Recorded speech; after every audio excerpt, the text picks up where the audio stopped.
Hey guys, welcome back to NASCAR Talk. It's been a little while since I've done one of these race recaps, but I thought it'd be a great idea considering I just went to Richmond in person with my friend Gabe. What's up, guys? And overall, it was a great race. Let's get into the video. Richmond was an incredible experience. Extremely fun. We sat just a little bit to the left of the finish line. Green flag came, everyone was on their feet. Pole sitter Kyle Larson did not hold on to the lead for long. Ross Chastain passed him just about the end of the first lap. And Ross Chastain went on to lead pretty much every single lap in stage one, and then ended up winning the stage. Not all the race was great for Ross Chastain, though. It quickly went downhill, and I don't even think he finished top 10. No, he didn't. So, not the result Ross wanted after a very dominant stage one. So, stage one was a great stage for Ross Chastain, but for another driver, Tyler Reddick, it was everything but that. He spun out pretty early on and didn't improve. He qualified 26th and kind of ran around there, ended up finishing 31st. So, overall, not a great race for Tyler Reddick. Yeah, no, he's definitely had some better races this season. Not the best of luck for him. Another notable mention was that my boy Joey Logano ended up gaining 10 spots from the start of the green flag toward the end of the stage. Went from 17th to 7th, and he kind of parked it right behind Ryan Blaney towards the end of that stage, but it was pretty good. Yeah, I mean, it was pretty awesome in person to see him, flying around the outside. One thing to note during this race was, I didn't see this coming, but there was multiple grooves. I would say 3 lines that I saw. Obviously the bottom groove, and then there was kind of the middle groove that seemed to be the most popular with the faster cars on the track. And then kind of towards the back, I saw people like Ty Dillon and Ricky Stenhouse Jr. They were right up against the wall. Kyle Busch was doing the same thing, but Joey kind of found that before anyone else did and took advantage. I think that's really how he gained the 10 spots, because he just flew around the top. Yeah, this next gen car has definitely opened up a couple more grooves. Penske gave him a rocket ship this week, so. Yeah, it was a lot of fun to watch. Stage 2 started out with a bang. Denny Hamlin pushed Ross Chastain a little bit too hard and slid up and made contact with Kyle Larson, opening the door for Joey Logano to grab second. Yeah, it was phenomenal. I thought there was going to be a wreck. There wasn't, obviously. So Denny just kind of sent it a little bit, and Joey, like you said, cruised right on into the second position. Ross Chastain was able to get out of that mess completely okay, but he wasn't able to hold on to the lead for very long. Joey Logano was eventually able to track him down and take the lead. He ended up leading the most laps in stage 2, and it was kind of up and down. There were times that he was the fastest car, but there were other times that Kyle Larson and Denny Hamlin seemed quicker. It was overall just so fun to watch, because even though he did take the lead and kind of run away with it, it never was kind of a snooze fest, because you weren't sure if Kyle Larson was going to catch him or not. Overall, a great stage. Joey Logano would eventually go on to win it. So, one thing to note, once Ross Chastain lost the lead in stage 2, it didn't really get much better, as he would lose lots of spots, losing lots of track position, and just didn't seem to have the car he had in stage 1. Eventually, he would kind of slip back towards the middle of the pack by the time stage 3 started. And when that happened, I think in turns 3 and 4, he just kind of slid up the track right into Kyle Busch.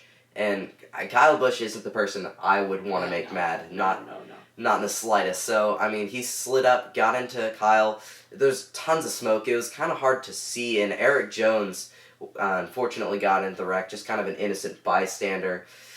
I don't think there was really much he could have done. Eventually, he was out of the race, couldn't finish because of that damage, I'm guessing. So, it's just kind of rough for Eric Jones.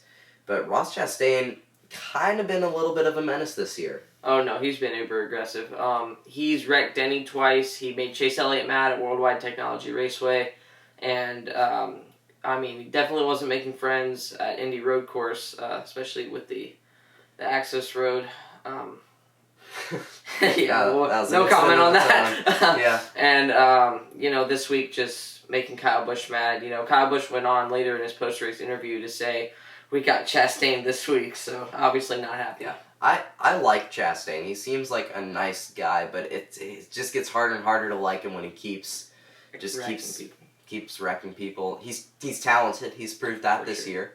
I just kind of hope he can clean it up a little bit, because I think for people like Kyle Busch and Dale Sr., the difference for them was they kind of owned it and they kind of became a villain. And, that was kind of their their deal. Like, they weren't liked for that reason, but they were also liked because of that as well. Right. So, but for Ross Chastain, because he's just kind of not, like, going with it, he's just kind of like, sorry, and it's just kind of this weird deal where I don't even know if he did say sorry. yeah, I mean, he apologized to Hamlin a couple times and to Elliott, so it's just kind of this weird thing where he's not, like, just owning that villain role, but he's still choosing to be aggressive. So I say he either needs to kind of own it and be a Dale Sr. or Kyle Busch, or he needs to kind of clean it up a little bit. I'm hoping he cleans it up because we already have Kyle Busch. But overall, I really hope Chastain can clean it up. So, yeah, putting all the Ross Chastain drama aside, Stage 3 was really fun, other than the disappointing end for me. Joey Logano led a total of 104 laps, while sadly Kevin Harvick, buying his nickname, the closer, closed in very quickly. No one had been able to eat sliced bread up until the sun went down, and then the track conditions changed a lot. So Kevin Harvick closed in and eventually did make the pass after a pretty good battle for the lead. I mean, it's not every day someone can lead, like, well, I thought it was funny, 222 laps in one race, and 104 Stage 3, and I guess the rest in Stage 2. But he really put on a show, and it impressed me because I don't think he had the best car the entire race. I think he had it at times, but he was just kind of able to hold on to the lead. And the pit strategy at the end, it wasn't as severe as the spring Richmond race. Obviously, Denny Hamlin won that one mainly because of strategy. There were a couple strategies at play. For example, I'm a Denny Hamlin fan. I was keeping a close eye on him. They tried to do a little bit. They were trying to get fresher tires by, I'd say, 10 laps. I wasn't paying attention, but they would pit a lot afterwards to try to get that advantage. And he was at times like 4/10 quicker, but because of that lost time on the track before he pit, he would have to gain that back. And I think he probably would have finished top 3, maybe even had a shot at the win, if it weren't for his crew making a mistake. His crew is kind of off and on, and I don't know what to think about it, because some weeks they have some of the fastest stops, and other weeks they're kind of throwing a chance at the win out the window. So, overall, a pretty good day for Denny Hamlin, Joey Logano. Chase Elliott, I want to say, rallied at the end. I was kind of impressed with that. You didn't see his name much, but he got the top 5. I was kind of surprised to see that, but that's how you win championships, really. You keep your name in the mix.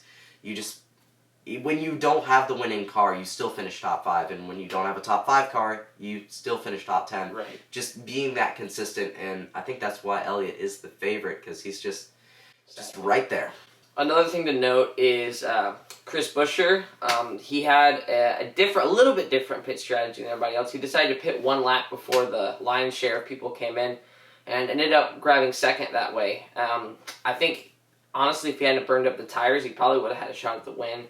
And, along with Sonoma, this is his other second-place finish this year. It's hard to believe he only has one win to his career. Yeah, I've been impressed with Chris Buescher. Mainly the fact that he's ahead of Brad Keselowski. I know Brad had 100 points docked, but I'm pretty sure he'd still be above Keselowski even if that didn't happen to Keselowski. So, really impressive year for Chris Buescher. And another impressive run to note was Christopher Bell. He ended up finishing second, kind of like Chase Elliott. He wasn't the favorite going in, and he didn't really have the best car early on. In fact, he spun out. He almost made it to spin and win, but it was overall really impressive run for Christopher Bell. Kind of late in that race, he charged up to the second position. Give him 5 more laps, and I think he would have had a real shot at the win. Yeah, definitely. But, he didn't have those 5 laps. So, really impressive run for Christopher Bell. I hope he gets re-signed with Joe Gibbs Racing. I think he's a real talent. I hope they don't do what they did with Daniel Suarez and Eric Jones, because I think he's I would say, a future champion. I don't know when that is, but this year alone has been very impressive for Christopher Bell. He'll definitely, I think, hopefully do well in the playoffs.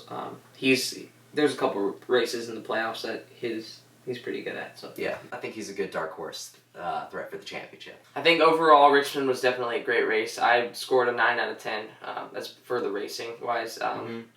The track conditions changed severely when the sun went up because the weather was pretty hot. So it was pretty slick, and then when the sun went down, it was pretty grippy. So yeah, I thought that made for great racing. We both had an incredible time. I really hope Richmond's like this for years to come with this next gen, because the 3 groups, I didn't see that coming.